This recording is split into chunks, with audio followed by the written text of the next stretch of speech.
Today we'll take a closer look at the Picture of Dorian Gray, one of Oscar Wilde's most brilliant and provocative works and the defining text of the aesthetic movement. When the book came out in 1890, many critics were shocked.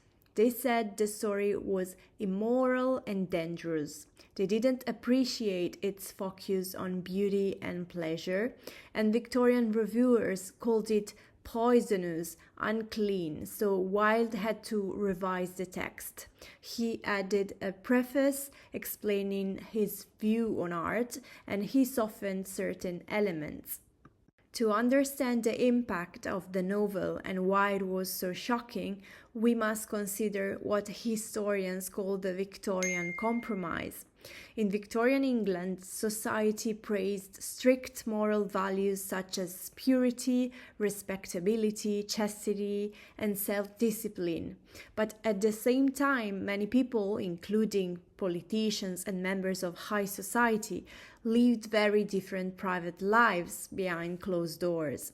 Some attended exclusive gentlemen's clubs, took part in gambling, drinking, or romantic affairs.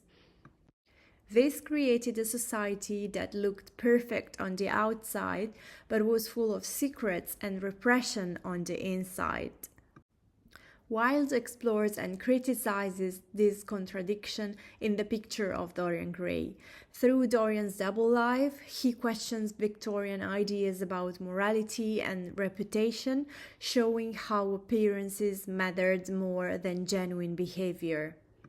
So let's have a look at the plot. I'm going to show you some pictures taken from the movie Dorian Gray, which I recommend watching even though it's not completely faithful to the original novel. The story is set in London at the end of the 19th century and begins in the studio of Basil Hallward, a painter who is creating his masterpiece, the portrait of a young and extraordinarily beautiful man named Dorian Gray. In the beginning, Dorian is innocent and completely unaware of how beautiful he is. Another main character of the novel is Lord Henry Wotton, a witty aristocrat who believes that pleasure is the highest aim in life. Lord Henry's seductive ideas about beauty and pleasure deeply affect Dorian, and for the first time he realizes that his youth will fade and that he will never be as beautiful as he is at that moment, so he desperately wishes not to grow old. From that moment on, something supernatural happens. Dorian remains physically young and perfect, and the portrait begins to age in his place, becoming older and more distorted with every sin or immoral action committed by Dorian, and he falls deeper and deeper into a life of pleasure and immoral behavior. He hurts many people along the way, including the actress Sybil Vane, rejecting her and breaking her heart and leading her to take her own life. He also kills Basil Hallward in a moment of rage, desperate to hide the terrible secret of the portrait. Meanwhile, the painting becomes more and more ugly, showing the true state of his soul. In the end, Dorian tries to destroy the portrait with a knife, because for a moment he feels guilt and wants to erase the terrible person he has become. But the magic reverses, the portrait becomes beautiful again, and Dorian is found dead, old and disfigured, the true image of his corrupted soul. The story finishes like a moral warning, but without clear conclusions. Who is the true villain, Dorian, Lord Henry, or the society ruled by appearances? Wilde lets readers decide for themselves. Before reading some excerpts from the novel, let's say a few words about its style. Wilde's writing is rich, expressive, and full of vivid descriptions of rooms, colors. He also uses many epigrams, especially in Lord Henry's dialogues. There is a lot of symbolism because many objects in the novel carry symbolic meaning. The portrait represents Dorian's soul, Flowers and colors reflect mood and emotions. Mirrors suggest identity. And alongside beauty and luxury, the novel includes Gothic elements as well, such as dark rooms, secrets, tension, mystery. And while sentences often have a musical rhythm, his prose is very pleasant to read aloud. There is also a constant sense of irony, especially in Lord Henry's lines. And there are lots of conversations that sound almost philosophical, dealing with themes such as art, beauty, morality, and desire. Finally, Wilde constantly builds contrasts: beauty versus corruption, youth versus truth, outer appearance versus inner reality. Now, you are going to read some extracts from the novel, so please complete your reading toolbox. The first quotes are taken from the preface, the short introduction in which Wilde explains his ideas about art and the role of the artist. In this text, he defends the freedom of artistic expression and presents some of the key principles of aestheticism. The artist is the creator of beautiful things. To reveal art and conceal the artist is art's aim. Wilde here means that we should judge the artwork, not the personal life of the artist. The main purpose of art is simply to create beauty, not to teach moral lessons. No artist has ethical sympathies. An ethical sympathy in an artist is an unpardonable mannerism of style. Here's Wilde is saying that if a work of art tries to preach and teach, it loses quality and becomes less genuine, so an artist shouldn't have a moral aim. There is no such thing as a moral or an immoral book. Books are well written or badly written. That is all. This is Wilde's famous defense of artistic freedom. He argues that books cannot be judged as moral or immoral. They can only be judged for their quality of writing. This directly challenges Victorian censorship and the critics who accuse this novel of being dangerous. All art is quite useless. This is a provocation. Wilde means that art doesn't need to serve a practical or moral function. Its value lies just in beauty and emotion. Those who find ugly meanings in beautiful things are corrupt without being charming. Those who find beautiful meanings in beautiful things are the cultivated. Wilde criticizes people who see moral corruption in art.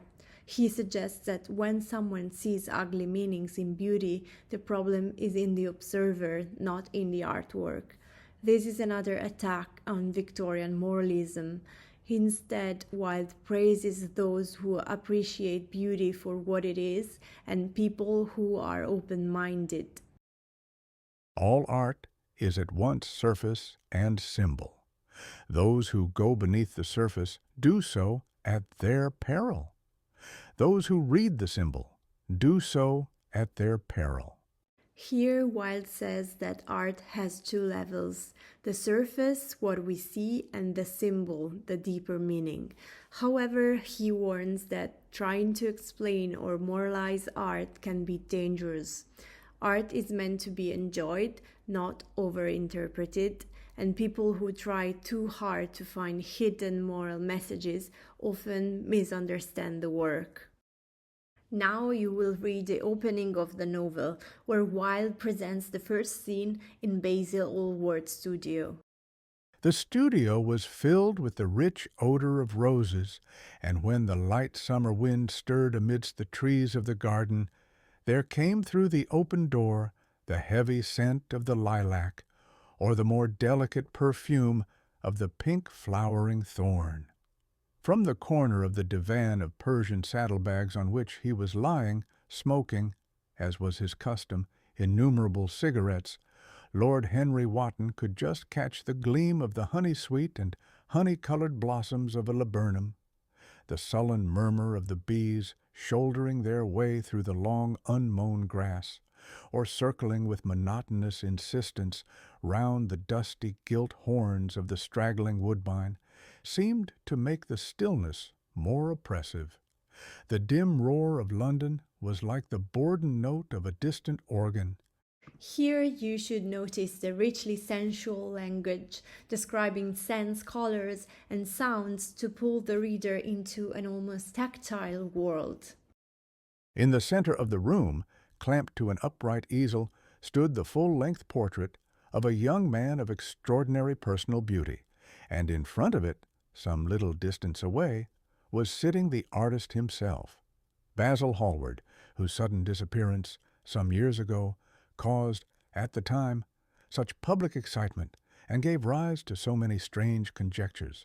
As the painter looked at the gracious and comely form he had so skillfully mirrored in his art, a smile of pleasure passed across his face and seemed about to linger there.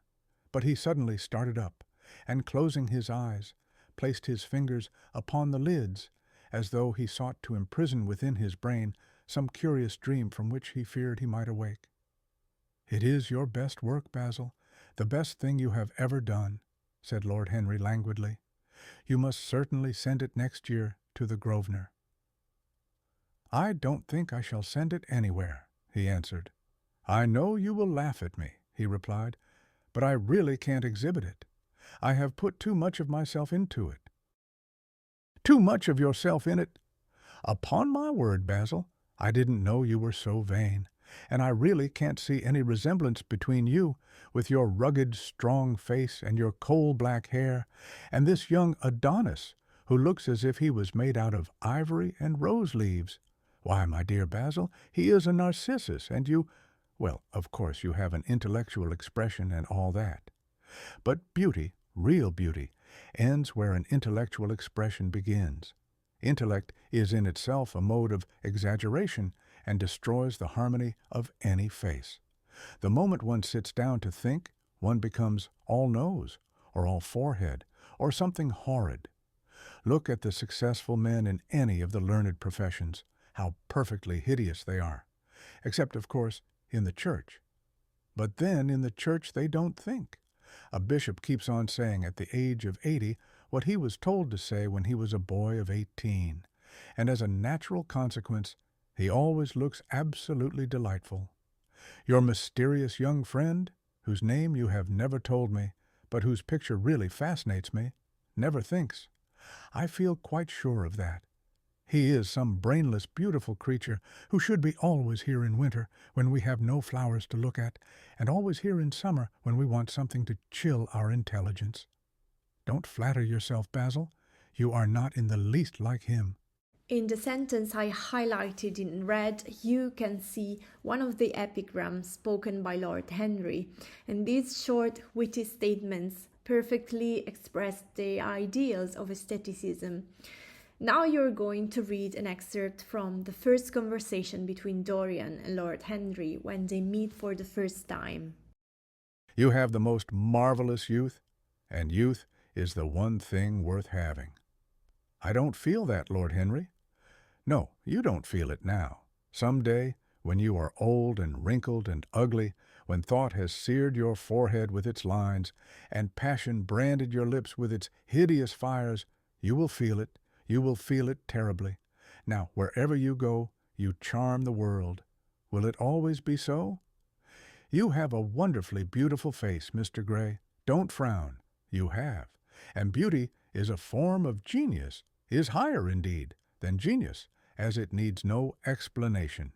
It is of the great facts of the world, like sunlight or springtime, or the reflection in dark waters of that silver shell we call the moon. It cannot be questioned. It has its divine right of sovereignty. It makes princes of those who have it. You smile? Ah, when you have lost it, you won't smile. People say sometimes that beauty is only superficial. That may be so, but at least it is not so superficial as thought is.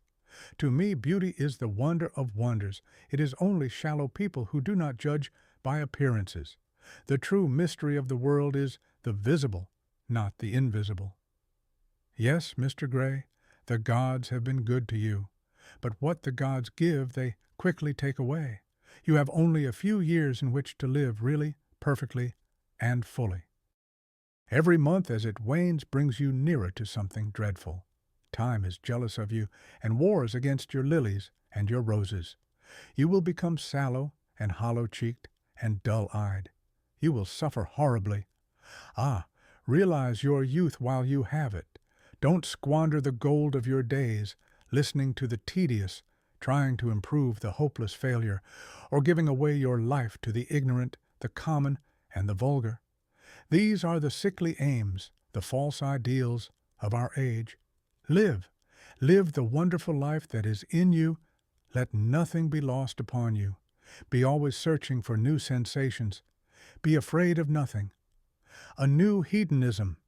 That is what our century wants. You might be its visible symbol. With your personality, there is nothing you could not do. The world belongs to you for a season. The moment I met you, I saw that you were quite unconscious of what you really are, of what you really might be. There was so much in you that charmed me that I felt I must tell you something about yourself. I thought how tragic it would be if you were wasted, for there is such a little time that your youth will last, such a little time. The common hill flowers wither, but they blossom again. But we never get back our youth. The pulse of joy that beats in us at 20 becomes sluggish. Our limbs fail, our senses rot. We degenerate into hideous puppets, haunted by the memory of the passions of which we were too much afraid, and the exquisite temptations that we had not the courage to yield to. Youth! Youth! There is absolutely nothing in the world but youth. Dorian Gray listened, open-eyed and wondering. In this passage, Lord Henry has talked about hedonism, the idea that pleasure is the most important thing in life. He tells Dorian to enjoy his youth, seek new experiences, and be afraid of nothing. And he makes pleasure sound exciting, so Dorian listens, fascinated.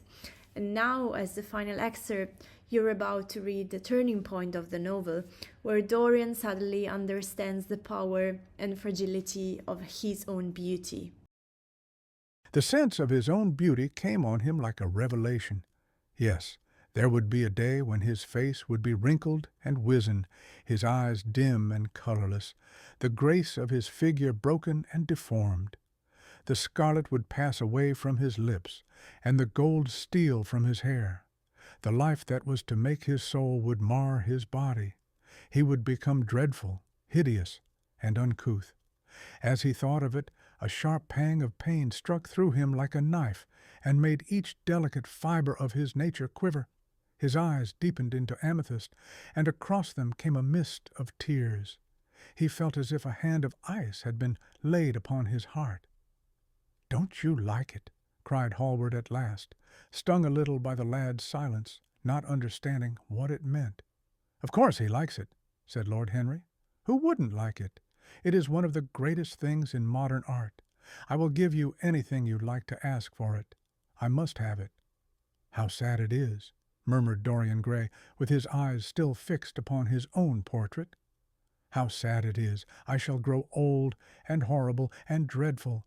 But this picture will remain always young.